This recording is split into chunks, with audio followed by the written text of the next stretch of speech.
याद बा हमरा खातिर तू हर तूफान से टकरा जानू, हमरा एक आवाज पे दौड़न बाबर होके आ जालू।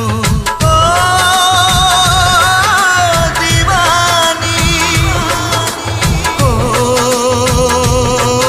दीवानी, याद बा हमरा खातिर तू हर तूफान से टकरा जानू, हमरा एक आवाज पे दौड़न बाबर होके आ जालू।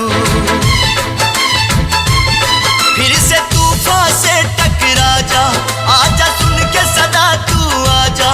फिर से तूफान से टकरा जा, आजा सुन के सदा तू आजा। नाता प्यार तो हर झूठा, इकरार तो हर झूठा, नाता प्यार तो हर झूठा।